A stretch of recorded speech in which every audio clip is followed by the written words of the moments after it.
L'histoire se passe dans une vieille ferme située en Angleterre, mais pourrait se passer dans n'importe quelle ferme à travers le monde. Les propriétaires de cette ferme se nomment Monsieur et Madame Jones. Un jour, les animaux de la ferme du manoir, profitant de la négligence du propriétaire, sont convoqués dans la grange par Sage l'Ancien, le plus vieux cochon de la ferme.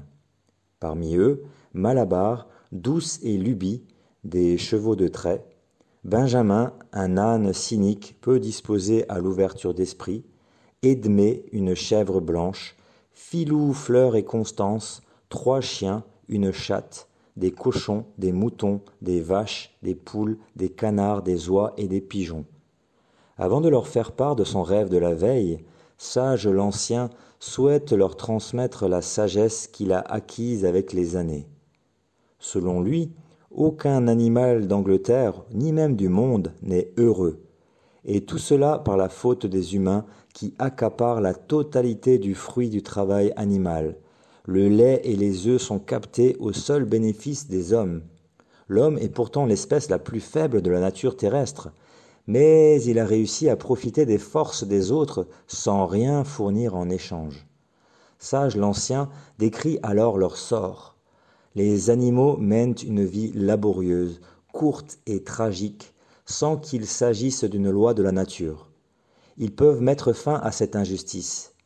Sage leur décrit un monde débarrassé d'humains et leur laisse entrevoir les nombreux avantages dont les animaux pourraient alors profiter. Par exemple, travailler dignement et non plus comme des esclaves, avoir des loisirs, vivre plus longtemps, profiter d'une retraite, pouvoir se nourrir à sa faim et nombre d'autres avantages. Dès lors, le vieux sage exhorte tous les animaux à se soulever contre le fermier Mr. Jones, l'unique source de tous leurs problèmes. Il se produit alors un incident dans l'assemblée. Des rats sortent de leurs trous pour écouter Sage l'Ancien.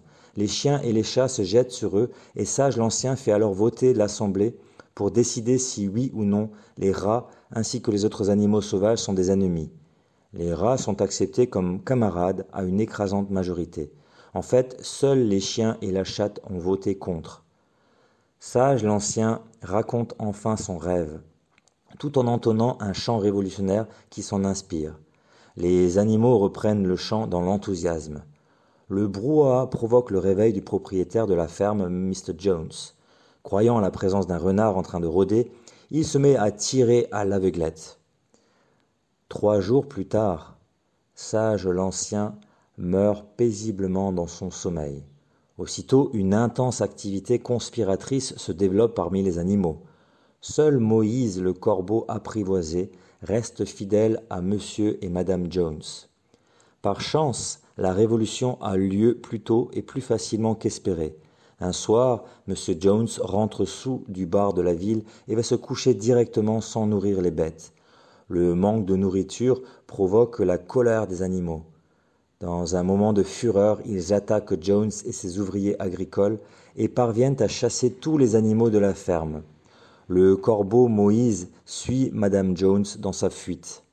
Arraché aux mains de ses propriétaires, le domaine est renommé la ferme des animaux. Les nouveaux dirigeants sont vite désignés au regard de leur intelligence supérieure. Les cochons, Napoléon et Boule de Neige, tous deux secondés par Bri-Babi, un goré excellent dans l'art du discours et que les animaux écoutent volontiers.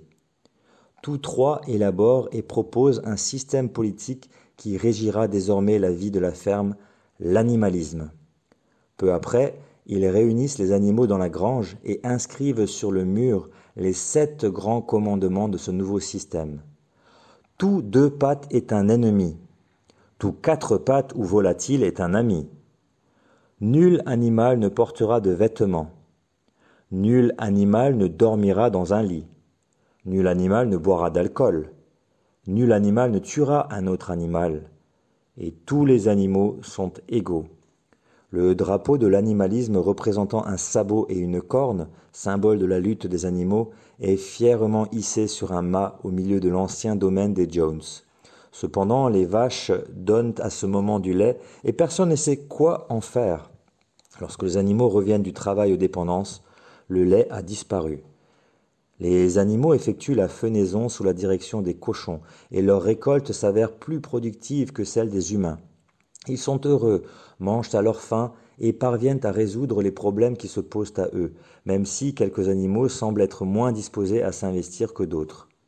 Des commissions créées par Boule de Neige permettent d'éduquer les animaux, bien que cela se révèle difficile.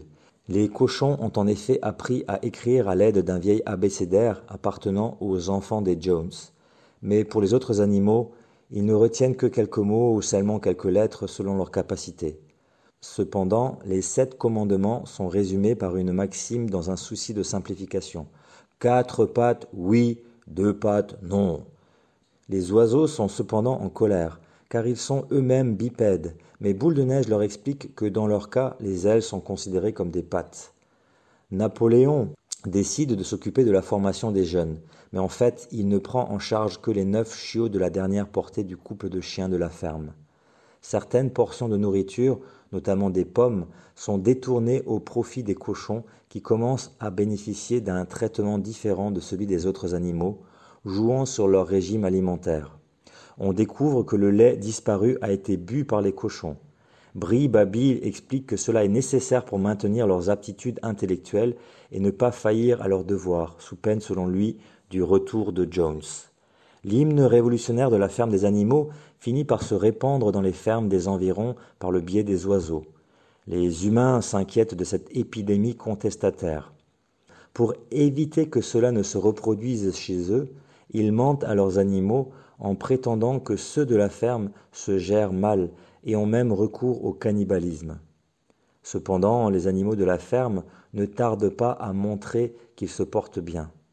Le fermier Jones, accompagné de ses voisins Pilkington et Frederick, tous armés, décide donc de récupérer coûte que coûte la ferme dirigée par les animaux. Mais ces derniers, commandés par Boule de Neige et avec l'aide du cheval Malabar, se sont préparés à cette attaque et réussissent à chasser les agresseurs. Cependant, un mouton est tué et le cochon Boule de Neige est grièvement blessé. Un homme qui assistait le fermier Jones est également blessé, mais il parvient à s'échapper de la ferme. Boule de Neige et Malabar sont décorés pour leur bravoure et le mouton reçoit des funérailles solennelles. Les animaux victorieux décident d'appeler cette bataille mémorable du nom de la bataille de l'étable. La jument Luby disparaît un jour d'hiver. Peu avant, elle avait été aperçue en compagnie d'un humain. Luby a donc préféré abandonner la ferme et renouer avec la communauté humaine. Un peu plus tard, son amie, l'autre jument, Douce, trouve du sucre et des rubans cachés sous la paille de son box. Durant la même période, le nouvel hiver de liberté est long et rigoureux, et les animaux restés dans la ferme souffrent du froid. Boule de Neige a l'idée de créer un moulin à vent sur la colline pour générer de l'électricité et alléger le travail des animaux. Napoléon, catégoriquement opposé à ce projet qu'il juge inutile, tente de rallier les animaux à sa cause face à son adversaire Boule de Neige en scandant le slogan « Votez pour Napoléon et la mangeoire sera pleine ». Mais le charisme de Boule de Neige a raison du caractère rude de son adversaire. Jaloux, Napoléon décide alors de lancer aux trousses de Boule de Neige les chiens qu'il a élevés en cachette et qui sont devenus de féroces molosses. Boule de Neige parvient à s'enfuir de la ferme et à semer la meute. Tous les animaux comprennent alors qu'il s'agit des 9 chiots de Napoléon, devenus grands, et qu'il a dressés à son service. Se retrouvant sans adversaire, Napoléon annonce que dorénavant, les débats publics seront abolis et qu'il devient le chef. Les animaux, même Malabar, sont désemparés. 4 jeunes gorées commencent à protester, mais se taisent quand les chiens se mettent à grogner. Enfin, les moutons ruinent toute discussion en bêlant « 4 pattes, oui !» 2 pattes, non. Bri-Babil finit par convaincre les animaux avec un argument de poids. Tout vaut mieux que le retour du fermier. Boule de Neige, présenté comme criminel par Bri-Babil, est encore perçu par les animaux comme un brave de la bataille de l'étable, mais Bri-Babil minimise les faits. Malabar énonce une nouvelle maxime. Napoléon ne se trompe jamais, symbolisant ainsi sa confiance inaliénable dans le nouveau chef. Les réunions du dimanche sont désormais ritualisées. Les animaux doivent saluer le drapeau, puis défiler devant le crâne exposé de Sage l'Ancien. Il ne s'assoit plus et Napoléon se place sur une estrade face à eux. Les animaux sont surpris quand Napoléon annonce que le moulin contre lequel il s'est montré si hostile sera finalement construit. À l'aide de 3 molosses, Bri-Babi persuade les animaux que l'idée et les plans du moulin venaient en fait de Napoléon et qu'ils avaient été volés par Boule de Neige. Il en profite pour encenser Napoléon qui a fait preuve de tactique en paraissant hostile au moulin pour se débarrasser de Boule de Neige.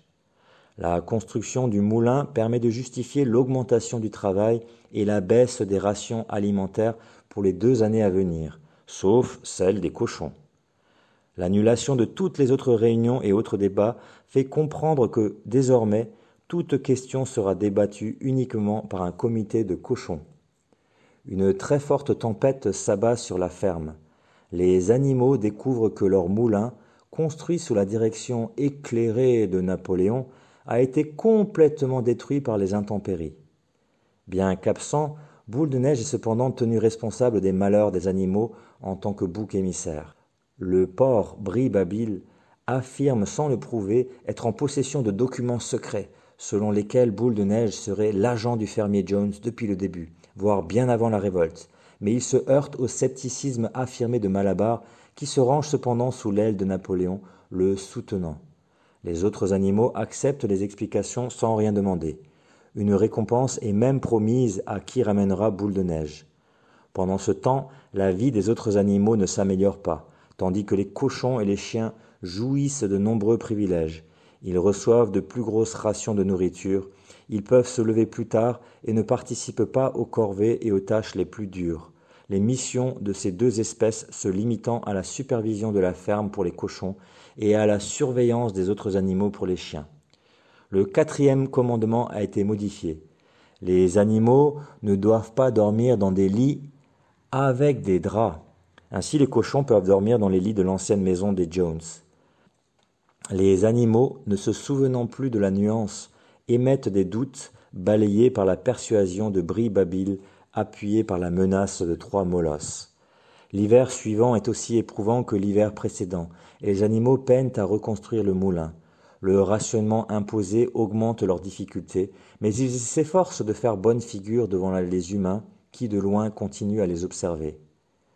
Napoléon décide tout de même de livrer des œufs aux humains en échange de provisions. Si dans un premier temps s'y opposent les poules qui croyaient être propriétaires de leurs œufs, elles sont obligées d'obéir. Napoléon supprime leurs rations et punit de mort tout animal leur donnant le moindre grain. Cet épisode fait 9 mortes chez les poules, mais une autre cause de leur décès est invoquée, la coccidiose. Pour Napoléon, le fuyard Boule de Neige devient le responsable de tous les maux de la ferme. Celui-ci, pourtant à l'origine de la révolte, est même accusé d'avoir été un espion du fermier Jones. Au début, les animaux ont du mal à y croire, mais ils se laissent persuader par Bri-Babi, qui a enfin trouvé comment dénaturer la bravoure de Boule de Neige lors de la bataille de l'Étable. Enfin, afin d'éliminer toute contestation, Napoléon déclare que des traîtres se cachent parmi eux. Il les dénonce, prépare un simulacre de procès et fait exécuter par les molosses les cochons qui avaient élevé la voix à sa prise de pouvoir, les poulets de la révolte, une oie et 3 moutons. Malabar est le premier attaqué par les molosses, mais il en fait fuir 2 et blesse grièvement le 3e, qu'il épargne à la demande de Napoléon. Après cet épisode, les animaux sont déçus mais soumis. Pourtant, la jument douce, nostalgique, tente de chanter leur hymne révolutionnaire, Bête d'Angleterre. Napoléon leur fait comprendre que ce chant n'est plus d'actualité, la révolution étant terminée. Le chant est immédiatement interdit. Il est remplacé par un autre plus court, composé par Mimimus. Ferme des animaux, jamais de mon fait ne te viendront des maux. Napoléon, qui joue de plus en plus de son image de stratège et d'animal vénérable et vénéré, du moins par ses amis porcs et sa garde canine, entre en relation commerciale avec les fermes voisines, pourtant tenues par des humains, en établissant des contacts basés sur les échanges commerciaux. Le moulin est enfin terminé. Napoléon réunit tous les animaux pour annoncer qu'il a vendu du bois au fermier Frederick, mais se rend vite compte que ce dernier l'a floué avec de faux billets. Napoléon prononce alors des menaces de mort à l'encontre de Frederick. Dès le lendemain, la ferme est attaquée par les hommes du fermier escroc, désireux de s'emparer du domaine, et le moulin est à nouveau détruit. La bataille est rude, De nombreux animaux sont tués ou blessés, mais les cochons, Napoléon en tête, fêtent la victoire et décident de boire de l'alcool, pourtant interdit par les 7 commandements. Ceux-ci sont dès lors modifiés en ce sens. La consommation d'alcool n'est plus interdite, elle doit juste être effectuée sans excès. De l'orge est d'ailleurs cultivé pour la consommation d'alcool des cochons. Le cheval Malabar, blessé lors de la dernière bataille contre les humains, souhaite pourtant participer à la reconstruction du moulin. L'hiver est de nouveau très rigoureux et seuls les cochons et les chiens mangent correctement. L'écart se creuse de plus en plus entre ceux-ci et les autres animaux. Autoproclamé président, Napoléon supervise le travail des animaux et la reconstruction du moulin. Malabar n'en peut plus. Éreinté par les efforts fournis, il tombe malade d'épuisement. Napoléon prend les dispositions pour le faire soigner à l'hôpital voisin. Malabar est emmené par un fourgon, mais l'âne Benjamin s'aperçoit qu'on emporte le cheval Malabar chez l'équarrisseur. C'est la seule fois où Benjamin prend position. Il ameute tous les animaux pour sauver Malabar en tentant d'arrêter le fourgon. Trop tard, Malabar n'a plus la force de s'échapper et les chevaux du fourgon ne réagissent pas à l'appel. « Camarades, ne menez pas votre propre frère à la mort !» Cependant, 3 jours plus tard, Bri-Babi, porte-parole de Napoléon, annonce aux animaux que le Malabar est bel et bien mort à l'hôpital. Il décrit ses derniers instants avec force détail, tout en dénonçant la rumeur de l'abattoir comme fausse nouvelle. Les autres animaux croient en cette déclaration officielle. Le soir même, les cochons organisent un banquet avec une caisse pleine de whisky acheté avec l'argent gagné grâce à la vente du cheval Malabar à l'équarrisseur. Les années passent. Si la ferme est devenue riche et prospère grâce aux échanges entre les animaux et les humains, seuls les dirigeants devenus des porcs bien gras en profitent réellement. Les autres survivent et continuent une vie de labeur, sans hommes certes, mais toujours aussi dure et éprouvante. Beaucoup d'animaux sont des bêtes achetées et plus personne ne se souvient des événements succédant à la révolte. En outre, le corbeau Moïse revient après des années d'absence. Napoléon et ses amis évoluent physiquement. Un beau jour, ils finissent par se déplacer juchés sur leurs 2 pattes arrière à l'instar des humains. Les moutons de la ferme, manipulés par Bri-Babi qui les avait isolés pendant une semaine, reprennent un des commandements, transformé au seul profit des porcs. 4 pattes, bon, 2 pattes mieux. Napoléon et ses cochons révisent secrètement quelques commandements pour se débarrasser des accusations de violation de la loi, sans se soucier de la réaction des animaux qui, avec leur piètre mémoire, finissent par être convaincus par les cochons que les autres ont toujours été ainsi. Les commandements modifiés sont les suivants. Aucun animal ne doit dormir dans un lit avec des draps. Aucun animal ne boira d'alcool à l'excès. Aucun animal ne tuera un autre animal sans raison valable. Puis les porcs finissent par rendre au domaine agricole son nom d'origine de ferme du manoir. Un soir, les maîtres porcins de la ferme invitent les fermiers humains des alentours afin de se réconcilier avec eux en leur promettant à l'avenir des relations amicales et coopératives. Les humains félicitent les cochons pour leur réussite. Les bêtes de la ferme du manoir produisent en effet plus que les leurs, sans rechigner en dépit de rations alimentaires réduites. Douce demande alors à Benjamin, plus taciturne que jamais, et ayant comme opinion que les déboires et autres sont les lois inviolables et inaltérables de la vie, de lui lire les commandements inscrits sur le mur. Mais il lui répond qu'il n'en reste plus qu'un seul. Tous les animaux sont égaux, mais certains sont plus égaux que d'autres. Finalement, alors que l'auguste assemblée humaine et porcine réunie dans l'ancienne maison des Jones se jurait coopération et amitié, la minute suivante, une querelle au motif d'une tricherie aux cartes éclate entre les hommes et les cochons de Napoléon devenus de plus en plus gras. Observant cette dispute à travers la fenêtre de la maison, les autres animaux de la ferme s'aperçoivent qu'ils sont eux-mêmes devenus incapables de distinguer les cochons des humains.